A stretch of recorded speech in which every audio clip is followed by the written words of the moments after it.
திமுக MP கட்சியின் கழக துணை பொதுச் செயலாளர் கனிமொழி அவர்கள் ராகுல் காந்தியை சந்தித்த பொழுது ராகுல் காந்தி வைத்த கோரிக்கை என்பது நீங்க அசம்பிளிலேயே கூடுதல் சீட்டு கொடுக்க மாட்டீங்க, அதிகார பகிர்வும் இல்லை, லோக்கல் பாடிஸ்லையும் எங்களுக்கு ரெப்ரசன்டேஷன் இல்லை என்பது ஏற்புடையதில்லை, ரைட்டிங்ல 20% கொடுங்கன்னு கேட்கிறாரு. இவங்க கொடுக்க மறுக்கிறாங்க. பாலிட்டிஷியன்ஸ் பொலிட்டிக்கல் பார்ட்டி பெரிய மீன் சின்ன மீனை விழுங்குது, திமுக காங்கிரஸ் விழுங்குது, தப்பு கிடையாது, அதான் பாலிடிக்ஸ். காங்கிரஸ்ல ஒரு தரப்பு திமிருது, நீ எங்களை நம்பி தானே நீ ஜெயிச்ச, தனியான நான் ஜெயிச்ச. கடந்த 22 ஆண்டுகள் தொடரக்கூடிய கூட்டணி, ஒரு தேர்தலை தவிர 8 தேர்தல்கள் இந்த கூட்டணி ஒன்றாக இருந்திருக்கிறது. ஒரு மிகப்பெரிய சாதனை. கலைஞர் கூட ஒரே கூட்டணியில் 2 தேர்தல் வைத்தது கிடையாது. இவர் 8 தேர்தல்களை காங்கிரஸ் திமுக கூட்டணி தொடர்கிறது. ஒரே ஒரு தேர்தல் காங்கிரஸ் இல்லாமல் திமுக வெற்றி இருக்கிறது. அடிப்படையில் ஒரு கட்சியோட உரிமை, அதிகாரத்தில் பங்கு கேட்காத கட்சிகள் தான் தவறான கட்சிகள் என்பது என்னுடைய பாயிண்ட். ஏன்னா நீங்க மக்கள் கிட்ட போய் ஓட்டு கேட்கும்போது கூட்டணியா தான் ஓட்டு கேட்கிறீங்க. அதிகாரத்தில் பங்கு இல்லை என்பதை அவர் ஒரு பொதுவெளியில் அறிவித்தது காங்கிரஸ் தலைமையை காயப்படுத்தி இருப்பதாக நான் கேள்விப்படுகிறேன். இந்தியா டுடே கான்க்ளேவ்ல அதிகாரத்தில் பங்கு கொடுக்க மாட்டோம், தமிழ்நாட்டு மக்கள் அதை விரும்பவில்லை என்பது காங்கிரஸ் முகத்தில் அரைந்தது போன்ற பதில் என்று பார்க்கப்படுகிறது. ஏன்னா அதிகாரத்தில் பங்கு வேண்டும் என்று காங்கிரஸில் அதிகாரப்பூர்வமா தலைவர்கள் கார்கேவோ, பின்னால் இருந்து முடிவுகள் எடுக்கக்கூடிய ராகுலோ, பிரியங்காவோ, சோனியாவோ, தமிழ்நாடு தலைவர் செல்வ பெருந்தகையோ கேட்கவில்லை.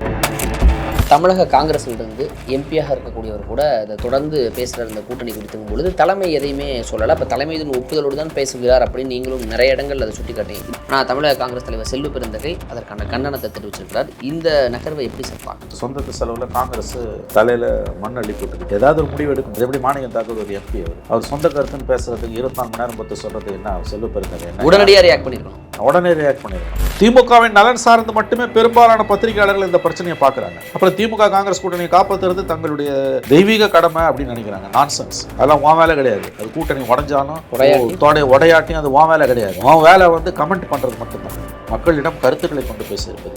இந்த கூட்டணியை உடைக்கிறதோ இந்த கூட்டணியை ஒட்ட வைக்கிறதோ உன் வேலை கிடையாது. உங்க toilet cleaner bison toilet cleaner குவாலிட்டியை விட பெட்டர்னு நிரூபிச்சா உங்க மொத்த பணமும் ரீஃபண்ட். பைசன் டாய்லெட் கிளீனர் இப்போது 79 ரூபாயில்.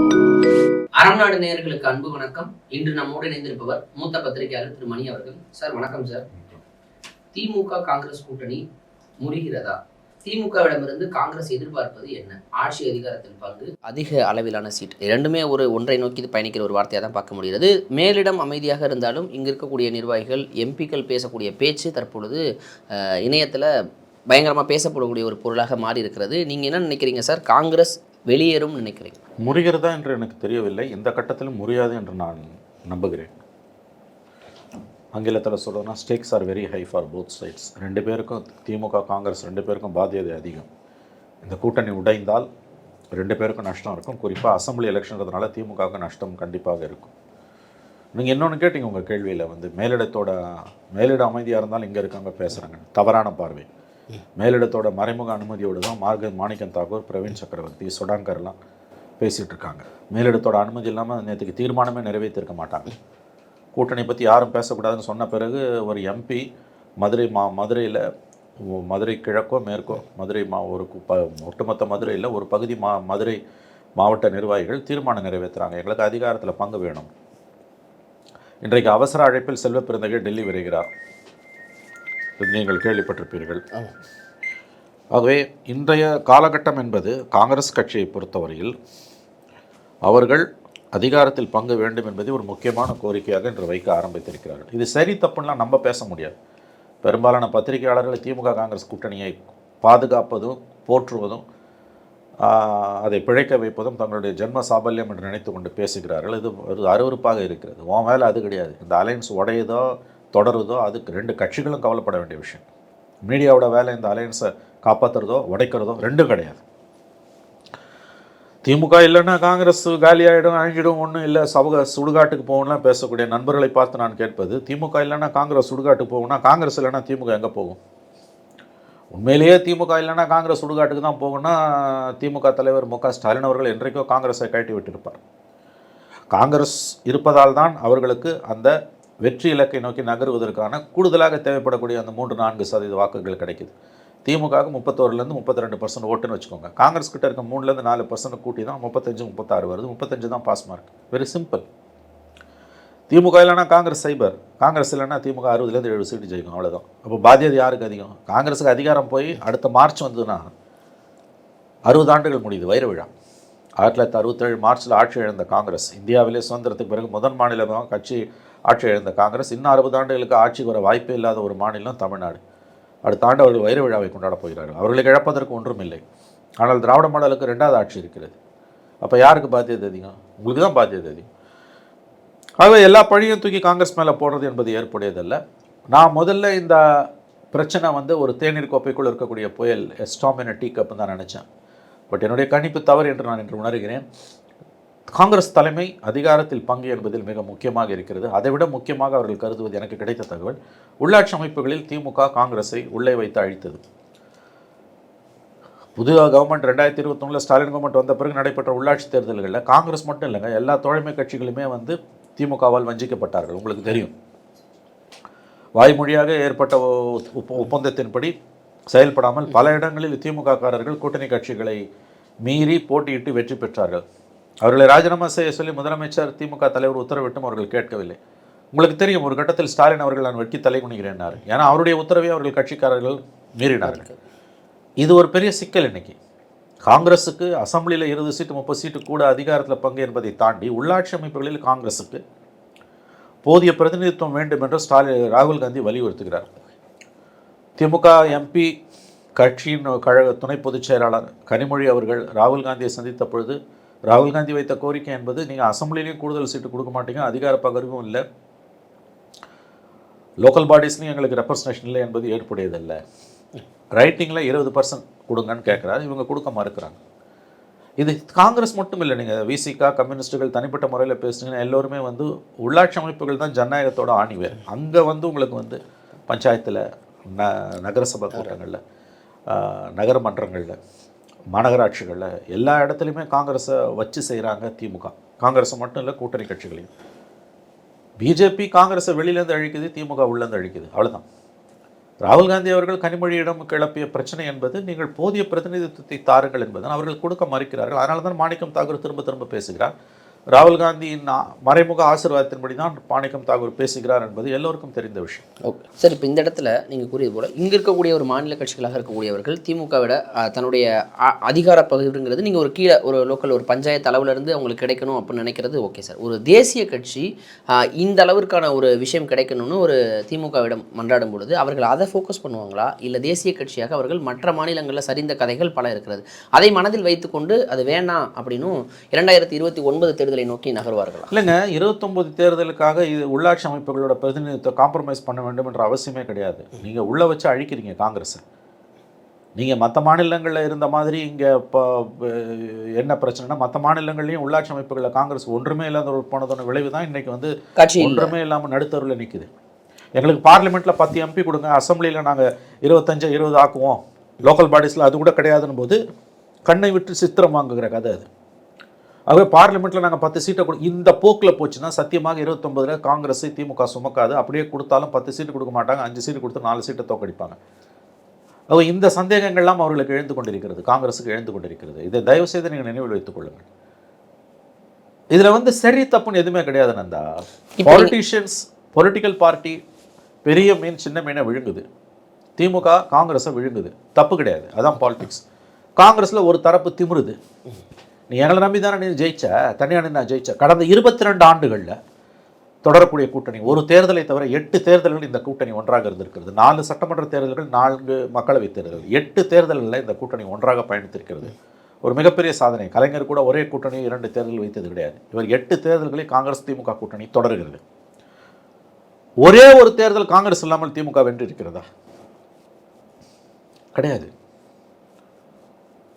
அப்போ அதிகாரத்தில் பங்கு என்பது ஏதோ கெட்ட வார்த்தை மாதிரி கேட்குறீங்க. அடிப்படையில் ஒரு கட்சியோட உரிமை, அதிகாரத்தில் பங்கு கேட்காத கட்சிகள் தான் தவறான கட்சிகள் என்பது என்னுடைய பாயிண்ட். ஏன்னா நீங்கள் மக்கள்கிட்ட போய் ஓட்டு கேட்கும்போது கூட்டணியாக தான் ஓட்டு கேட்குறீங்க, தனியாக போய் யாருமே ஓட்டு கேட்கல. இந்தியாவில் தனியாக யாருமே ஜெயிச்சது கிடையாது. மோடி இன்னைக்கு 38 கட்சியோடு நிற்கிறார். உரிமைங்கிறீங்க, உரிமை கடமை. அது அதிகாரத்தில் பங்கு வேண்டாம் என்று சொல்லுவது சன்னியாச ஆண்டி மடமாக நடத்துகிறாங்க. 45 வருஷ கட்சி பிஜேபி அதிகாரத்தில் பங்கு கேட்குது, கரெக்ட். அது 140 வருஷ கட்சி காங்கிரஸையும் கேட்கக்கூடாது. அதிகாரத்துக்கு அடையே தானே நீங்கள் பதவிக்கு வரீங்க. ரெண்டாவது டிசிஷன் மேக்கிங் நம்ம ஒன்று சொல்கிறோம். அதிகாரன்றது வந்து கொள்ளடிக்கிறது மட்டும் இல்லைங்க, அப்படி பார்ப்பதுக்கு குறுகிய பார்வை. நீங்கள் டிசிஷன் மேக்கிங், முடிவுகளை எடுப்பதில் கூட்டு பொறுப்பு இருக்கா இல்லையா? நீங்கள் வந்து என்னைக்கு என்கிட்ட ஓட்டு கேட்கும்போது 90 கட்சியோட வரியோ, அதில் யாரெல்லாம் அசம்பிளியில் போட்டி போடுறாங்களோ அவங்களுக்கு கூட்டணியில் இருக்க எல்லாருக்கும் கொடுக்க முடியாது. 34-35 மந்திரி தான் கொடுக்க முடியும். யார் உங்கள் கூட்டணியில் ஜெயிக்கிறானோ, ஒரு எம்எல்ஏ இருந்தால் கூட அவனுக்கு ஒரு மந்திரி பதவி கொடுக்கணும். ஏன்னா அமைச்சரவை பொறுப்பு என்பது கூட்டு பொறுப்பு. நீ கூட்டணியோடு வந்து தான் என்கிட்ட ஓட்டு கேட்குற, தனியாக ஒன்றும் ஓட்டு கேட்கல. அப்படின்னா தனியாக நின்று ஜெயிச்சுட்டு போ. அதை யாராலையுமே எனக்கு செய்ய முடியாது. அதாவது 38 கட்சிகள் தான் இன்றைக்கி மோடியை தூக்கி நிறுத்துது. மம்தா பானர்ஜி, சந்திரபாபு நாயுடு, ஸ்டாலின், எல்லா கூட்டணி சேர்ந்து தான் நீங்கள் ஜெயிச்சிங்க. உங்களுக்கு மெஜாரிட்டி ஏங்க, தனி மெஜாரிட்டிக்கு 50 சீட் கூட இருக்கக்கூடிய சந்திரபாபு நாயுடு 50 சீட்டு கூட இருக்குது. பவன் கல்யாணுக்கு எதுக்கு துணை முதலமைச்சர் கொடுத்தாரு? அமைச்சரவை முடிவுகளில் அனைத்து கூட்டணி கட்சிகளும் இடம்பெறுவது ஜனநாயகத்தை பரவலாக்கும். இது ஒரு காங்கிரஸ் தலைவர் கேட்கக்கூடிய கேள்வி. அடிப்படையில் ஒரு ஜனநாயக பண்பு இல்லாதவராக அறியப்படுகிற, சர்வாதிகார தன்மை கொண்டவராக அறியப்படுகிற நரேந்திர மோடி அவர்கள் அதிகாரத்தில் பங்கு கொடுக்கும்போது, தனி மெஜாரிட்டி இருந்தாலும் இல்லாட்டியும், அடிப்படையில் ஒரு ஜனநாயகவாதியான எல்லோரையும் அரவணைத்து போகிற ஒரு இன்க்ளூசிவ் லீடராக இருக்க மு.க. ஸ்டாலின் அவர்கள் ஏன் அதிகாரத்தில் பங்கு கொடுக்கக்கூடாது? இது நியாயமான கேள்வி. ஆகவே அதிகாரத்தில் பங்கு என்பது கெட்ட வார்த்தை கிடையாது. ரெண்டாவது, உள்ளாட்சி அமைப்புகளில் நீங்கள் பிரதிநிதித்துவம் கொடுக்காதது தோழமை கட்சிகள், இது ஏதோ காங்கிரஸ் மட்டும் இல்லை, எல்லா கட்சிகளுமே உள்ள சிதைத்து கொண்டிருக்கிறது. பெரிய மீன் சின்ன மீனை விழுங்குவது போல கூட்டணி கட்சிகளை திமுக விழுங்கி கொண்டிருக்கிறது. அதனுடைய ஒரு வெளிப்பாடு தான், அதற்கான ஒரு எதிர்வினை தான் இது. இது எங்கே போய் முடியும், கூட்டணி முடியுமா அதெல்லாம் எனக்கு பதில் இல்லை. நான் இப்பயும் நம்புகிறேன் நந்தா, இவ்வளோத்துக்கு பிறகு அந்த கூட்டணி தொடர வாய்ப்பு இருக்குன்னு நான் நம்புகிறேன். ஆனால் கூடிய சீக்கிரம் இந்த பிரச்சனைக்கு முடிவு காணாமல் தினம் இப்படியே பேசிக்கிட்டு இருந்தாங்கன்னா அதில் சிக்கல் வரும். இன்னொன்று நான் சொல்லிடுறேன், மு.க. ஸ்டாலின் அவர்கள் முதலமைச்சர், ஒரு அனுபவம் வாய்ந்த அரசியல் தலைவர், 50 ஆண்டுகால பொது வாழ்க்கைக்கு சொந்தக்காரர். மோடியை விட அனுபவம் வாய்ந்த அரசியல் தலைவர் ஸ்டாலின் அவர்கள். ஏன்னா அவசர நிலை காலத்தில் சரிப்படுத்தப்பட்டவர். அவருக்கு நீண்ட நெடிய அனுபவம் உண்டு. ஆனால் அதிகாரத்தில் பங்கு இல்லை என்பதை அவர் ஒரு பொதுவெளியில் அறிவித்தது காங்கிரஸ் தலைமையை காயப்படுத்தி இருப்பதாக நான் கேள்விப்படுகிறேன். இந்தியா டுடே கான்க்ளேவில் அதிகாரத்தில் பங்கு கொடுக்க மாட்டோம், தமிழ்நாட்டு மக்கள் அதை விரும்பவில்லை என்பது காங்கிரஸ் முகத்தில் அரைந்தது போன்ற பதில் என்று பார்க்கப்படுகிறது. ஏன்னா அதிகாரத்தில் பங்கு வேண்டும் என்று காங்கிரஸில் அதிகாரப்பூர்வமாக தலைவர்கள் கார்கேவோ, பின்னாலிருந்து முடிவுகளை எடுக்கக்கூடிய ராகுலோ, பிரியங்காவோ, சோனியாவோ, தமிழ்நாடு தலைவர் செல்வ பெருந்தகையோ கேட்கவில்லை. பிரவீன் சக்கரவர்த்தி அவங்க ஆராய்ச்சி குழு தலைவர், மாணிக்கம் தாக்கூர் ஒரு எம்பி, சுடான்கர் ஒரு ஒரு ஒரு நிர்வாகி. பொறுப்பில், தலைமை பொறுப்பில் உள்ளவர்கள் யாருமே கேட்கவில்லை. அப்படி இருக்கும்பொழுது திமுகவின் தலைவர் முதலமைச்சர் அவர் வெளிப்படையாக காங்கிரஸுக்கு அதிகாரத்தில் பங்கு இல்லை என்று அறிவித்தது காங்கிரஸை அவமதித்தது போன்ற ஒரு தோற்றத்தை அல்ல, அதைத்தான் காங்கிரஸ் தலைமை உணர்வதாக நான் அறிகிறேன். அதனுடைய தொடர்ச்சி அன்று எல்லோரும் என்ன நினைத்தோம்னா முற்றுப்புள்ளி வைத்து விட்டார் மு.க. ஸ்டாலின். இல்லை, அதன் பிறகு அந்த பேச்சுக்கள் அதிகமாகின்றன, தீர்மானங்கள் போடப்படுகின்றன. அப்போ சிக்கல் அதிகமாவது, ஆழமாகிறது. நான் நேற்று வரையில், கடந்த வாரம் வரையில் நினைத்தது கூட்டணியை முறியாது என்று தான் இப்பொழுதும் நம்புகிறேன். ஆனால் அது வேறு திசையில் போனால் ஆச்சரியப்பட எதுவும் இல்லை. இப்போ கூட்டணி முறியாது அப்படிங்கிற ஸ்டேட்மெண்ட் ஓகே சார், அப்படி ஒரு ஃபைனல் பண்ணிக்கலாம். இப்போ அதுக்கு வாய்ப்பு அதிகம் நான் என்ன நினைக்கிறீங்க? ஆனால் பொதுவெளியில் முதல்வர் அவர்கள் சொல்லும் பொழுது இது ஒரு குறுகிய ஒரு ரூம்குள்ளே பேசலை, ஒரு பேச்சுவார்த்தையில் பேசலை, பொதுவெளியில் சொல்கிறாங்க. இது ஓவரால் நேஷனல் மீடியாக்கள் எல்லாருமே இப்போ செய்தியாக கவர் பண்ணுறாங்க. பொதுவெளியில் சொல்லும் பொழுது காங்கிரஸ்க்கு ஏற்பட்ட அந்த அவமானம் அப்படின்னு பார்த்தா இந்த மனக்கசப்போடு அவர்கள் தேர்தலை சந்திக்க முடியுமா? அப்படியே சந்தித்தாலும் இந்த தேர்தலோடு திமுக காங்கிரஸை நிச்சயமாக 2029 கலட்டி விடுவதற்கான மைண்ட் செட்டில் தான் இருப்பாங்களா? இந்த உள்ளடி கேம்களை இப்போ பொதுவெளியிலே பண்ண ஆரம்பிப்பாங்களா? ஏன்னா இவ்வளவு மனக்கசப்புகளை வைத்துக்கொண்டு இவ்வளவு பேசியதுக்கு பிறகு, காங்கிரஸ் நிர்வாகிகள் இவ்வளவு தீர்மானங்களை போட்டதுக்கு பிறகு, அவர்களின் உரிமை அப்படின்னு பேச தொடங்கியதுக்கு பிறகு இந்த கூட்டணி தொடர்ந்தாலும் சிக்கல் நீடிக்குமா? கிரவுண்டில் நீடிக்கும். அருமையான கேள்வி. இவ்வளவுக்கு பிறகும் இந்த அலையன்ஸ் தொடர்ந்ததுன்னா அது விளங்குமான்னு கேட்குறீங்க. சிம்பிளாக விளங்குவதற்கு வாய்ப்பு குறைவு. I think adequate damage has been ton, ஆங்கிலத்தில் சொல்லணும். போதிய சேதாரம் ஆல்ரெடி நிகழ்ந்து விட்டது. கூட்டணி தொடர்ந்தாலும் அந்த சேதாரம் ரெண்டு தரப்பையும் பாதிக்கும், கண்டிப்பாக பாதிக்கும். நீங்கள் 96 கவனிக்கணும். இதே மாதிரி கடைசி நிமிஷம் வரை இதை விட பல மடங்கு அதிகமாக சண்டை போட்டுக்கிட்டு எலெக்ஷன் நோட்டிஃபிகேஷனுக்கு 2 நாள் முன்னால் ஒன்று சேர்ந்தப்ப சத்தியமூர்த்தி பவனில் நரசிம்மராவ் கொடும்பாவி, பிரதமருடைய கொடும்பாவி எரிக்கப்பட்டது, கொடிகள் இறக்கப்பட்டன, நரசிம்மராவ் கொடும்பாவி மீது சிறுநீர் கழித்தார்கள். நான் நேரில் பார்த்துருக்கேன், அதை 30 ஆண்டுகளுக்கு முன்பு பார்த்தது. அன்றைக்கி உடையறதுக்கு காங்கிரஸுக்கிட்ட ஓரளவு வாக்கு வங்கி இருந்தது. இன்றைக்கி என்ன இருக்குது? 4-5%, மேக்ஸிமம் 5%, அதிகபட்சம் போச்சுன்னா உங்களுக்கு. பட் அந்த சேதாரம் கீழே நடந்திருக்குது. நீங்கள் கீழே தொண்டர்கள்கிட்ட போனீங்கன்னா, எம்எல்ஏ எம்பிஸ் திமுக கூட்டணி வேணும்னு விரும்புகிறோம், பட் காங்கிரஸ் தொண்டர்கள் வாக்கு வங்கியில் எனக்கு தெரிஞ்ச 90% இந்த கூட்டணியில் அவர்கள் ஆர்வம் இழந்து விட்டார்கள். விஜயோட போகலான்றாங்க அவங்க. அது ஒன்று இருக்குது கீழே. இதையும் நீங்கள் கவனத்தில் வச்சுக்கணும். 21 காங்கிரஸ் ஓட்ஸ் அப்படியே டிரான்ஸ்ஃபர் ஆச்சுல்ல, அது இந்த முறை கூட்டணி வைத்தாலும் ஆகாது. ஸோ ஆல்ரெடி உங்கள் கேள்வி நான் இப்படி புரிஞ்சுக்கிறேன், சரியானு சொல்லுங்கள் நந்தா. அதாவது இவ்வளவுத்துக்கு பிறகு இந்த கூட்டணி தொடர்ந்தால் அது விளங்குமான்றீங்க. விளங்காது. சரிங்க சார். இப்போ நீங்கள் சொல்வது போன்று கூட்டணி தொடரவில்லை என்றாலும் காங்கிரஸ்க்கு ஒரு 5% வாக்குகள் இருப்பதாக வைத்துக் கொண்டாலும் 4% இருக்கு. சரி, 4னே வைத்துக்கலாம், 3ன்னு வச்சுக்கோ. சரி சார். 60 ஆண்டுகளாக தமிழ்நாட்டில் ஆட்சியை பிடிக்க முடியாத காங்கிரஸ் இப்போ மேலே தலைமையும் வீக்காக இருக்கிறது. ஒரு ஒட்டுமொத்தமாக 3 முறை ஆட்சியை இழந்துட்டாங்க, பாரதிய ஜனதா ஆட்சியில் இருக்கிறாங்க. இங்கே தமிழகத்தில் ஆட்சியை பிடிக்காத காங்கிரஸ் அந்த ஸ்ட்ரக்சர் வைஸாக நிர்வாகிகளோட உத்வேகத்தோட திமுகங்கிற ஒரு பலம் இல்லாமல் பொருளாதார ரீதியாக அதிகார ரீதியாக எல்லாவற்றிலும் சேர்த்து சொல்கிறேன், அப்படி இல்லாமல் காங்கிரஸ் தனியாக சர்வே பண்ணுறதுக்கான ஒரு ஸ்ட்ரக்சர் இருக்குன்னு நினைக்கிறீங்களா தமிழ்நாட்டில்? இல்லை, சைபர் அதில் எந்த சந்தேகம் பண்ணாதீங்க. நீங்கள் இவ்வளோ தூரம் பீடிக்க போட வேண்டிய அவசியமே இல்லை. 0 தான். தம்மு கட்டிக்கிட்டு நான் சந்தானம் சொல்லுவாங்க, ஏன் இவ்வளோ தம்மு கட்டி கேட்குறேன்? இவ்வளோலாம் தம்மு கட்ட வேணாம், கூலாக ஜாலியாக பேசலாம், ஒன்றும் கிடையாது. சைபர் அவங்க என்ன நினைக்கிறாங்க, நீ என்னை உள்ளே வச்சு ஒன்றும் வாழ வைக்கல, நீ எனக்கு என்ன வசந்த மாளிகை கட்டி கொடுக்குற கிடையாது. நீ உள்ளே வச்சு நான் அழிக்கிற, அவன் வெளியில் வச்சு அழிக்கிறான், நீ உள்ளே வச்சு அழிக்கிற. 10 சீட்டு தூக்கி அப்படியே வந்து தர்மம் பண்ணுற மாதிரி பண்ணுறது, 20 சீட்டு கொடுக்கறது. உள்ளாட்சி அமைப்பு முன்ன மறந்துடாதீங்க நந்தா, நம்ம அத்தனை பேரும் பேசும்போது உள்ளாட்சி அமைப்புகளை பற்றி கவனத்தில் வச்சுக்காம பேசும். உள்ளாட்சி அமைப்புகள் தான் ஜனநாயகத்தோட அடிப்படை. அரசு நிர்வாகத்துக்கும் ஒரு அரசியல் கட்சியோட வளர்ச்சிக்கும். காங்கிரஸுக்கு பல இடங்களில் கிளைகளே இல்லை. நான் திமுகவோட சேர்ந்து என்ன வாழ போகிறேன்? 3% தானே. திமுகவோட சேர்ந்து அடுத்த எலெக்ஷன் அது 2% ஆக போகுது. இப்போ ஒரு சின்னதாக ஒரு ஃபைட் பண்ணுறேன், 3.5% 3.25% ஆகலாம், ஆயிட்டு போட்டோம். நீங்கள் அவங்க கோணத்துலேருந்து பாருங்களேன், ஏன் அதை பார்க்க மாட்டேன்றீங்க? எல்லா பிரச்சனைகளுக்கும் 2 கோணம் உண்டு. திமுகவின் நலன் சார்ந்து மட்டுமே பெரும்பாலான பத்திரிகையாளர்கள் இந்த பிரச்சனையை பார்க்குறாங்க. அப்புறம் திமுக காங்கிரஸ் கூட்டணியை காப்பாற்றுறது தங்களுடைய தெய்வீக கடமை அப்படின்னு நினைக்கிறாங்க. நான்சென்ஸ். அதெல்லாம் உன் வேலை கிடையாது. அது கூட்டணி உடஞ்சாலும் உடையாட்டியும் அது உன் வேலை கிடையாது. உன் வேலை வந்து கமெண்ட் பண்ணுறது மட்டும்தான், மக்களிடம் கருத்துக்களை கொண்டு போய் சேர்ப்பது. இந்த கூட்டணியை உடைக்கிறதோ இந்த கூட்டணியை ஒட்ட வைக்கிறதோ உன் வேலை கிடையாது. இல்லை திமுக வந்து அவங்க தான் வந்து கரெக்டு, காங்கிரஸ் கரெக்ட் இல்லை, திமுகவால் தான் காங்கிரஸ் நிற்குது, அப்படி நிற்குது நான் கைட்டுட்டு போய். ஏன்னா இவ்வளோ பேசக்கூடிய திமுக காங்கிரஸ் கூட்டணியில் திமுகவுக்கு முட்டு கொடுக்கக்கூடிய நண்பர்களை பார்த்து கேட்பது ஒன்றே ஒன்று தான். அந்த அளவுக்கு காங்கிரஸ் பலவீனமாக இருக்குது. காங்கிரஸை திமுக தான் டெய்லி ஸ்டெராய்டு போட்டு காப்பாற்றுது. அப்படின்னா ஏங்க கூட்டணியில் வச்சுருக்கீங்க? நீ ஏன் வச்சுருக்க? கைட்டிடேன். உனக்கு ஈஸி தானே. நீ இன்னும் கூடுதலாக 20 சீட்டு ஜெயிக்கலாம். அந்த கொடுக்குற 25 சீட்டில் 20 சீட்டை நீ வச்சு போடலாம். 200 தொகுதி நீ நிற்கலாம். 5 சீட்டை கூட்டணி கட்சிகளுக்கு வாய்க்கரிசி மாதிரி ஆளுக்கு ஒரு சீட்டு போட்டுடலாம். செஞ்சுட்டு போங்களேன். உண்மையிலேயே இன்றைக்கு திமுக ஏற்படுத்தி வைத்திருக்கக்கூடிய தோற்றத்தின்படி காங்கிரஸ் அவ்வளவு வீக்காக இருக்குன்னா ஏன் திமுக காங்கிரஸை சுமக்குது? அவங்க சுமக்கிறாங்கன்றதே ஒரே அடையாளம், ஏதோ ஒரு விதத்தில் காங்கிரஸால் திமுகவுக்கு லாபம் இருக்குது ஆட்சியை பிடிப்பதற்கு. நீங்கள் திமுக ஜெயிச்சா பத்தாது நாள் நந்தா, 118 வாங்கி ஜெயிக்கணும், மெஜாரிட்டி, தனி மெஜாரிட்டியோட ஜெயிக்கணும். 2001-6 ஜெயலலிதாவோட அலங்கோல ஆட்சிக்கு பிறகு வெறும் அதிமுக மட்டும்தான் அதிமுகவோட இருந்தது. மற்றபடி கலைஞர் ஒரு மெகா அலையன்ஸை கட்டமைச்சார். திமுக, காங்கிரஸ், 2 இடதுசாரிகள், பாமக, விசிகா இல்லை, பாமக எல்லாம் வச்சார். அப்போ என்னாச்சு? 96 சீட்டு தான் ஜெயிச்சார்.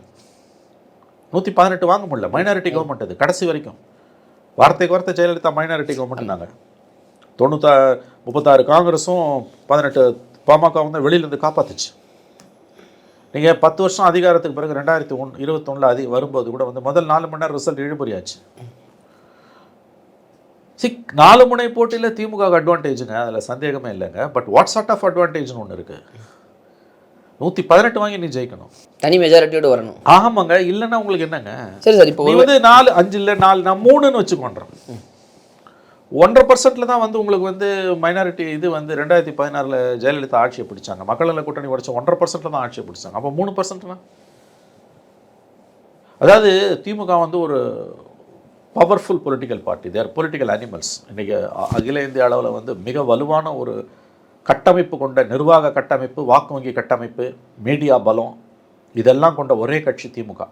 இன்னொன்று, திமுக இன்றைக்கி இருக்க அதிர்ஷ்டம் வேறு எந்த கட்சியும் கிடையாது இந்தியாவில். ஏன்னா எதிர்கட்சிங்க சுத்தமாக செதஞ்சு சின்ன பின்னமாக கிடைக்குது.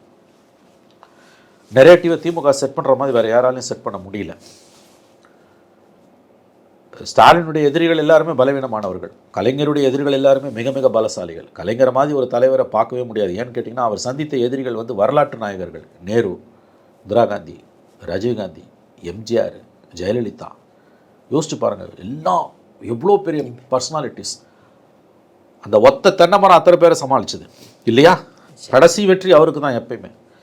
பட் இன்னைக்கு ஸ்டாலினுக்கு அந்த கஷ்டம் இல்லை, ஒரு லக்ஸுரி இருக்குது உங்களுக்கு. எதிர்கட்சியே இல்லை கிட்டத்தட்ட. விஜய் ஒரு சேலஞ்சராக கூட ஒரு டிஸ்டர்பராக வரார். அப்போ நீங்கள் அதிகாரத்தில் இருந்து மக்கள்கிட்ட போகும்போது நீங்கள் சிந்தாமல் செதறாமல் நீங்கள் எடுக்கணும்னு பார்க்குறீங்க. நீங்கள் இவ்வளோ பேசின பிறகும் ஏங்க ஸ்டாலின் அவர்கள் காங்கிரஸ் மேலே எந்த நடவடிக்கையும் எடுக்காமல் இருக்கார்? நான் அங்கே வாங்க, நான் அங்கே சொல்கிறேங்க. ரொம்ப தீட்சண்யமான அரசியல் முடிவுகளை எடுக்கக்கூடிய அரசியல் சாதுரியமான மதிக்கொண்ட ஸ்டாலின் அவர்கள் 50 ஆண்டுகளுக்கு மேல் பொது வாழ்க்கைக்கு சொந்தக்காரர் இல்லையா? நிச்சயம். 4.5 ஆண்டுகள் இந்த கவர்மெண்ட் வந்து நிறைய நல்லதும் நடந்திருக்கு, கெட்டதும் நடந்திருக்கு. உண்மையிலேயே வந்து அவங்களுக்கு காங்கிரஸ் இம்சை தான் கொடுக்குது, நான் மறுக்கல. திமுக பாயிண்ட் ஆஃப் வியூலேருந்து பார்த்தீங்கன்னா இந்த காங்கிரஸ்காரன் கொடுக்குற இம்சை கொஞ்சம் நஞ்சம் இல்லை, அதை நான் ஒத்துக்கிறேன்.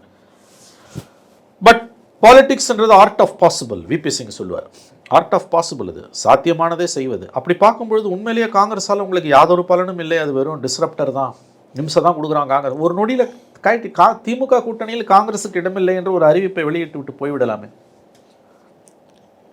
அப்போ அதை செய்யாமல் இருக்கீங்கன்னா உங்களுக்கு தனிப்பட்ட முறையில் ஒரு லாபம் இருக்கிறது. காங்கிரஸ் இல்லைன்னா திமுகவுக்கு 118 வருமானதான் என்னுடைய கேள்வி, வராதுன்றது என்னுடைய பதில். சரி சார், இப்போ காங்கிரஸ் இந்த முழக்கத்தை வீரியமாக வைக்கிறாங்க. சரி, இங்கே இருக்கக்கூடிய கட்சிகளும் இப்போ தேர்தல் நேரத்தில் தான் தன்னுடைய வலிமையையும் தன்னுடைய கூட்டணியில் தன்னுடைய அதிகாரத்தை நிரூபிக்க வேண்டிய தேவைக்கு தள்ளப்படும் பொழுது அவர்களும் இந்த முழக்கத்தை வைத்தால் திமுகவிற்கு பெரும் தலைவலியாக மாறுமா வருகிற இந்த அடுத்த 60 நாட்கள்? சத்தியமாக அவர்கள் வைக்க மாட்டார்கள். இதில் என்னென்னு கேட்டிங்கன்னா, விசிகாவை கன்வின்ஸ் பண்ணிட்டாங்க. மதிமுக திமுகவோட ஒரு அங்கமாகவே மாறிடுச்சு. இடதுசாரிகள் ரொம்ப இன்ட்ரெஸ்டிங்கான ஒரு ஸ்டாண்ட் என்னென்னா, அவங்க ஆரம்பத்துலேருந்தே கன்சிஸ்டண்ட்டாக ஒரு ஸ்டாண்டில் இருக்காங்க இடதுசாரிகள். அதிகாரத்தில் நீங்கள் கொடுத்தா கூட நாங்கள் வாங்க மாட்டோம். எங்களை பொறுத்த வரைக்கும் வந்து நாம் ஒரு பொது செயல் திட்டத்தை, காமன் மினிமம் ப்ரோக்ராமை, எல்லோரும் ஏற்றுக்கொண்ட செயல் திட்டத்தை மக்கள் மத்தியில் வைத்து அதுக்கு மக்கள் வாக்களித்தால் தான் நாங்கள் அதிகாரத்தில் பங்கு பெறுவோம் என்பது இடதுசாரிகளோட நிலைப்பாடு. அதனால் திமுகவுக்கு மற்ற தோழமை கட்சிகளிடமிருந்து இந்த அழுத்தம் 1% கூட இல்லை, 1% கூட இல்லை. ஒரு காலத்தில் பேசி வந்த விசிகேவே அந்த நிலைப்பாடை மாறிவிட்டது. காங்கிரஸ் மட்டும்தான் திமுகவுக்கு இன்றைக்கு இந்த விஷயத்தில் சவாலாக இருக்கிறது. நான் ஆரம்பத்திலேருந்து சொல்கிறேன் நந்தா, நான் வந்து முதல்ல கணிச்சது 2 மாதமாக இது ஒரு ஸ்டாம் இன் அ டீ கப், ஆங்கிலத்தில் ஒரு சொல்லாடல் உண்டு. ஒரு சிறிய பிரச்சனையை குறிப்பதற்கு அப்படி சொல்லுவார்கள், ஒரு தேநீர் கோப்பைக்குள் இருக்கக்கூடிய புயல். அப்படித்தான் நான் நினைத்தேன். முதலமைச்சர் அவர்கள் இந்தியாவுடைய கான்க்ளேவில் ஸ்டாலின் அவர்கள் அதிகாரத்தில் பங்கு இல்லை என்று தெளிவுபடுத்திய பிறகு நான் கருதியது என்னவென்றால், இந்த பிரச்சனைக்கு தெளிவாக அது ஒரு தேசிய ஊடகத்தில் சொன்னால் அதோட முதலமைச்சர் சொல்கிறாருன்னு போது அதோட இது வந்து அதிகமாக இருக்கும், வீச்சு அதிகமாக இருக்கும். It's final decisive. அது வந்து அன்றைக்கி எல்லா மீடியாவும் அதான் போட்டாங்க. அதோட பிரச்சனைக்கு முற்றுப்புள்ளி வைக்கப்பட்டது என்று நான் நினைத்தேன். அதுக்கு பிறகு தான் அஃபிஷியலாக தீர்மானம் வரைக்கும் போகுது. அப்போ காங்கிரஸ் வந்து அதில் நான் பர்சனலாக நினைத்ததை விட உறுதியாக இருக்குன்னு எனக்கு தெரியுது. ஸோ இப்போ இது எங்கே போகுதுன்னு தெரியல. அதனால் இதில் முறிந்தால் ஆச்சரியம் இல்லை என்ற நிலைக்கு போகிறதோ என்று நான் கருதுகிறேன். பட் நான் இன்னமும் என்னோட ஹஞ்ச் என்னன்னா, நான் உள்ளுணர்வு, என்னுடைய அனுபவத்தின் அடிப்படையில் நான் சொல்கிறேன். மேபி ரைட், மேபி ராங், தெரியல. பட் என்னுடைய அனுபவத்தின் அடிப்படையில் இந்த நிமிஷம் உங்ககிட்ட நான் பேசிகிட்டு இருக்கேன், இந்த நிமிஷம் வரைக்கும் இவ்வளவு இருந்தாலும் என்னுடைய உள்ளுணர்வு சொல்வது திமுக காங்கிரஸ் கூட்டணி தொடரும். somehow they will manage. இந்த பிரச்சனையையும் அவர்கள் சமாளிப்பார்கள். மேபி கடைசி நேரத்தில் சோனியா காந்தி தலையிட்டு சமாளிக்கலாம், அல்லது வேறு ஏதாவது இஷ்யூஸில் அவங்க ஒரு உடன்படிக்கைக்கு வரலாம். உள்ளாட்சி அமைப்புகளில் கூடுதல் இடங்களை கொடுக்க ஸ்டாலின் அவர்கள் ஒப்புக்கொள்ளலாம். ஒரு காம்ப்ரமைஸுக்கான பாசிபிலிட்டி, ஒரு சமரசத்துக்கான சாத்தியக்கூறு ஐ திங்க் இன்னமும் இருக்குன்னு தான் நான் என்னுடைய உள்ளுணர்வு சொல்லுது. பட் சிச்சுவேஷன் வந்து ரொம்ப டைஸியாக இருக்குன்னுவாங்க. நீங்கள் சொன்ன 1.5-10 நிமிஷமால சொன்னது உண்மை. இத்தனைக்கு பிறகும் சோனியா காந்தி தலையிட்டாலேயோ அல்லது வேறு காரணங்களுக்காகவோ ஒரு சமரசம் ஏற்பட்டாலும் இந்த காயம் வந்து அதற்கான ஒரு பலனை கொடுக்கும். கீழே ஜெல்லாகிறது வாய்ப்பு குறைவு. இது அப்படியே 96 அந்த அளவுக்கு இல்லாட்டியும் கிட்டத்தட்ட அது ஒத்து போகுது. நீங்கள் அலையன்ஸுன்றது வந்து ஒரு மொழியில் பேசணுங்க. அதுவும் தேர்தல்களுக்கு ஒரு 3 மாதம் முன்னால் ஒழுங்காக பேசணும். அந்த பக்கமும் இந்த பக்கமும் பிரிஞ்சு நின்னீங்கன்னா கடைசியில் நீங்கள் வந்து ஒரு பொருந்தா கூட்டணியாக, அந்த நேற்று யாரோ நம்முடைய நண்பர்னு நினைக்கிறேன், நம்முடைய கிருஷ்ணன் பாக்கி இருக்கார்ல, தொலைக்காட்சிகள்லாம் பேசணும், என்னுடைய நீண்ட நாள் நண்பர், தினமணியில் இருந்தவர், அனுபவமிக்க ஒரு மூத்த பத்திரிகையாளர். அவர் நேற்று ஒரு தொலைக்காட்சி வாதத்தில் சொன்னதாக கேள்விப்பட்டேன். என்டிஏ அலையன்ஸ் நிச்சயதார்த்தம் ஆகிடுச்சு, திமுக அலையன்ஸ் டைவர்ஸை நோக்கி போகுதுனாரு. பாக்கி சொன்னது இது கரெக்டு தான். இது டைவர்ஸில் முடிஞ்சாலும் பரவாயில்ல, டைவர்ஸும் ஆகாமல் கல்யாணமும் இழுத்துக்கிட்டே இருக்குன்னு வச்சுக்கோங்களேன். நடுத்தரில் அடிதடி, புருஷன் பொண்டாடி அடிதடி கதை ஆகிடுது உங்களுக்கு வந்து. ஊரே வேடிக்கை பார்க்குற மாதிரி ஆகிடுச்சு. ஒன்று நிச்சயதார்த்தம் பண்ணி ஒழுங்காக குடும்பம் நடத்தணும், கல்யாணம் பண்ணி, இல்லை டைவர்ஸ் பண்ணிட்டு பிரிஞ்சிடணும். டைவர்ஸும் ஆகாமல் கல்யாணமும் ஒழுங்காக இல்லாமல் நடுத்தரில் தினம் சண்டை அடிதடி ஆகுதுன்னு வச்சுக்கோங்க. அப்போ அந்த மாதிரி புருஷன் குடிச்சிட்டு வந்து பொண்டாடி போட்டு அடிப்போம். உங்களுக்கு தினமும் புருஷன் பொண்டாடி சண்டை நடக்கும், போலீஸ் ஸ்டேஷனில் போய் நிற்கும். அந்த மாதிரி வந்து உங்களுக்கு வந்து தினம் இது வந்து ஒரு குழாயடி சண்டை மாதிரி போய் உங்களுக்கு வந்து அலைன்ஸே வந்து ஒரு டைவர்ஸ் நோக்கி போதுன்ற ஒரு சந்தேகம் வருதுன்னா அது 2 பேருக்கும் நல்லதில்லை. அதுக்கு முற்றுப்புள்ளி வைக்கப்படாவிட்டால் அப்புறம் சேர்ந்து வாழ்ந்தாலும் அதில் வந்து எந்த விதமான ஒரு அர்த்தமும் இருக்காது. ஒருவேளை தொடரும் அப்படின்னு நீங்கள் சொல்கிறது ஓகே, ஒரு உடன்படிக்கைக்கு வர்றாங்க அப்படின்னு எடுத்துக்கிட்டால் கூட அந்த சீட் நம்பர்ஸில் மாற வாய்ப்புகள் இருக்கிறதா? ஏன்னா ஆட்சி அதிகாரத்தில் பங்குங்கிறத வந்து நாங்கள் வித்ட்ரா பண்ணால் கூட சரி ஓகே, ஏதோ ஒரு உடன்படிக்கை அப்படின்னாலும் அந்த நம்பர் ஆஃப் சீட், ஏன்னா நீங்கள் தோல்வி உற்ற இடங்களை தான் நாங்கள் கேட்கிறோம்னு சொன்னது 40 எய்ம் பண்ணுறாங்கிறத வெளிப்படையாக சொல்லிட்டாங்க. இப்போ 40 இலக்குன்னு இருக்கும்பொழுது 15 இடங்கள் பெரிதளவில் கேட்குறாங்க. அப்போ அது ஓரளவுக்கு அதிகரிக்க வாய்ப்பு இருக்கிறதா? காங்கிரஸுக்கு ஒதுக்கப்படக்கூடிய இடங்கள் அதிகமாக வாய்ப்பு இருக்கிறதா? அதையும் சரியாக கணக்கை முடித்து விடுவார் ஸ்டாலின் அப்படின்னு எடுத்துக்கிறதா? இப்போ நம்பர்ஸ் பிரச்சனை இல்லைன்னு எனக்கு தோணுதுங்க. காங்கிரஸோட இஷ்யூ கூட வந்து நம்பர்ஸ் கிடையாது, அப்படி தான் நான் கேள்விப்படுறேன். 2 விஷயம். ஒன்று, உள்ளாட்சி அமைப்புகளில் 20% கொடுங்க, அதை ரைட்டிங்கில் கொடுங்க. 2வது 25ன்றது 27ன்றாங்க இவங்க அதிகபட்சம். 27 இருந்தாலும் அதிகாரத்தில் பங்குன்னு சொல்லுங்கள். இவங்க 2த்துக்கும் ஒத்துக்க மாட்டேன்றாங்க. நீங்கள் 25 கொடுத்தது அதிகபட்சம் 30 வரைக்கும் ஸ்டாலின் போகலாமே ஒழிய 40க்கெல்லாம் வாய்ப்பு இல்லை. பட் பிரச்சனை அந்த 30 கூட கிடையாது, பிரச்சனை அதிகாரத்தில் பங்கு. அது ரெண்டாவது முதல் உள்ளாட்சி அமைப்புகளில் வாட் ஐ ஹர்ட் வாஸ், எனக்கு கிடைச்ச வரைக்கும் வந்து ஒரு உள்ளாட்சி அமைப்புகளை பற்றி ராகுல் அதிகமாக பேசுகிறார். அது ஆக்சுவலாக கரெக்டான அணுகுமுறைங்க. அது கட்சி வளரணும்னா லோக்கல் பாடிஸில் வந்து உங்களுக்கு இருக்கணும். இன்னொன்றுங்க, இந்தியாவிலே லோக்கல் பாடிஸை வந்து கிள்ளிக்கரியாக நடத்துகிற மாநிலம் தமிழ்நாடு தான். எலெக்ஷனே கிடையாதுங்க, ஸ்பெஷல் ஆஃபீஸரை போட்டு நடத்துகிறாங்க. 5 ஆண்டுகள் இருந்த பதவி காலத்தை 3 ஆண்டுகளாக குறைச்சிட்டாங்க. இப்போ கேரளா வந்து நம்மளை மாதிரியே ஏப்ரல் மேலே எலெக்ஷனுக்கு போகுது. அங்கே பார்த்தீங்கன்னா முழு அளவிலான உள்ளாட்சி தேர்தலுக்கு டிசம்பர் மாதம் நடந்து. கேரளாவில் நடத்தும்போது ஏங்க தமிழ்நாட்டில் நடத்த முடியாது? அப்போ மத்தியிலேருந்து எங்கள் மாநிலங்களுக்கு அதிகாரம் வேணும்னு போராடுற திமுக மாநிலங்கள்லேருந்து அதிகாரத்தை உள்ளாட்சிகளுக்கு கொடுக்க மறுக்குதுல்ல. அப்போ மத்திய அரசு பண்ணுறதானே நீங்களும் பண்ணுறீங்க. அது திமுக ஆட்சியில் மட்டும் சொல்கிறீங்களா இல்லை அண்ணா திமுக ஆட்சியில்? இதே கதை தான். இவங்க 2 பேரும் அதில் ஒன்று. அண்ணா திமுக 2 பேரும் ஒன்று. ஆனால் அண்ணா திமுகவோட திமுக கூடுதலாக அதிகாரங்களை சுவைக்க விரும்புது. ஏன்னா அதிகாரத்தை முழு அளவில் சுவைச்ச ஒரு கட்சினா அது இந்தியாவிலே வந்து திமுக தான். அவங்களுக்கு அதை எப்படி சுவைக்கிறதுன்னு தெரியும், அவங்களுக்கு நிர்வாகம் தெரியும். தேசிய அளவில் 75 ஆண்டு கால கட்சி, பாரம்பரியமிக்க ஒரு கட்சி. பதவியில் இருந்தாலும் இல்லாட்டியும் அவங்க வந்து அரசியல் செய்கிற மாதிரி மற்றவங்களால செய்ய முடியாது. ஒரு பொலிட்டிக்கல் பார்ட்டிக்கோட இலக்கணமே திமுக தான். விமர்சனங்கள் 1000. அவங்களால வந்து மத்தியிலேருந்து அதிகாரத்தை வாங்க முடியும், வர அதிகாரத்தை கீழே கடத்தாமல் வச்சுக்கின்னு அவங்களே அனுபவிக்கவும் முடியும். ஒரு பொலிட்டிக்கல் பார்ட்டியோட கிளாசிக் கேரக்டரே டிஎம்கே தான். நல்லது கெட்டது 2 கலந்தது தான். அது வந்து it's an example of a political party. India தேசத்துக்கே அவங்க இன்னொன்று கட்சியை வந்து ஒரு அதாவது ஒரு அரசியல் கட்சி வந்து நிர்வாக கட்டமைப்பை எந்த அளவுக்கு ஒழுங்காக வச்சிருக்கணுன்றதுக்கு திமுகவை பற்றி நாடு முழுவதும் இருக்க கட்சிகள் கற்றுக்கொள்ள வேண்டும். ஏன்னா முறையாக எல்லாமே கணக்கு வழக்குகள் நிர்ணயிக்கப்படுகின்றன, உறுப்பினர் சேர்க்கை முறையாக பார்க்கப்படுகிறது. அறிவாலயத்தின் கதவுகள் வந்து உங்களுக்கு 24 மணி நேரமும் திறந்திருக்கும். ஆளுங்கட்சியோ எதிர்கட்சியோ, ஆளுங்கட்சியாக இருக்கும்போது பிரச்சனை இல்லை, எதிர்கட்சியாக இருக்கும்போது ஒரு பிரச்சனைனா கட்சிக்காரன் 24 மணி நேரம் அவங்க செயல்படக்கூடிய ஒரு வழக்கறிஞருக்கு குழு உண்டு. இதோ பனையூரில் போய் நீ ஆஃபீஸை வச்சுக்கிட்டு பூட்டின்னு கிடக்குறீங்கல்ல, அதிமுக ஆஃபீஸை கூட வந்து எனக்கு தெரிஞ்சு நைட்டில் பூட்டுறானுங்கன்னு நினைக்கிறேன். கன்ஃபார்மாக தெரியல, எனக்கு தெரியாமல் பேசக்கூடாது. ஆனால் அறிவாலயத்தின் கதவுகள் என்றைக்குமே பூட்டப்பட்டதில்லை. ஒரே ஒரு தடவை கலைஞர் அரெஸ்ட் அப்போ மட்டும் அதை இழுத்து மூடினாங்க, அவ்வளோதான். அது கூட அடுத்த நாள் திறந்துட்டாங்க. எதுக்கு நான் சொல்ல வரேன்னா, ஒரு அரசியல் கட்சிக்குரிய இலக்கணம் திராவிட முன்னேற்ற கழகம். அதனால தான் அவங்களால எல்லாரையும் சாப்பிட முடியுது. கூட்டணி கட்சிகள் எல்லாம் சாப்பிட முடியுது இல்லை, அது தப்புன்னு நான் சொல்லலை. அவங்க ஆங்கிள் அது கரெக்டு. பட் காங்கிரஸ் ஆங்கிளில் வந்து அந்த கேஸ்பிங் வாங்கல, உயிர் திருப்பதற்கான மூச்சு திணறல் வருது. இப்போ காங்கிரஸோட கதை அதுதான். அதையே ஏன் நீங்கள் தப்புன்னு சொல்கிறீங்கன்றதான் என் கருத்து.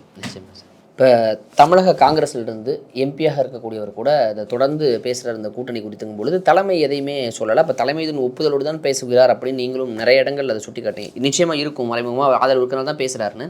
ஆனால் தமிழக காங்கிரஸ் தலைவர் செல்வ பெருந்தகை அதற்கான கண்டனத்தை தெரிவிச்சிருக்கிறார். இந்த நகர்வை எப்படி சார் பார்க்குறேன்? அதாங்க, முன்னுக்கு பின் முரணா போதுங்க. சொந்தத்து செலவில் காங்கிரஸ் தலையில் மண் அள்ளி போட்டுக்குது. ஏதாவது ஒரு முடிவு எடுக்கணும். அது எப்படி மாணிக்கம் தாக்கூர் ஒரு எம்பி, அவர் அவர் சொந்த கருத்துன்னு பேசுறதுக்கு 24 மணி நேரம் பற்றி சொல்கிறதுக்கு என்ன செல்வ பெருந்தகை என்ன உடனடியாக ரியாக்ட் பண்ணியிருக்கணும். உடனே ரியாக்ட் பண்ணியிருக்கணும். காங்கிரஸ் தான் கெட்டது எல்லாமே சேர்ந்து திமுகவையும் கெடுத்துக்கிட்டு இருக்கு, அவ்வளோதான். அப்படி தான் நான் இதை பார்க்குறேன். You take a decision. 2 கண்டனா போய் இவங்க மாட்டுறாங்க.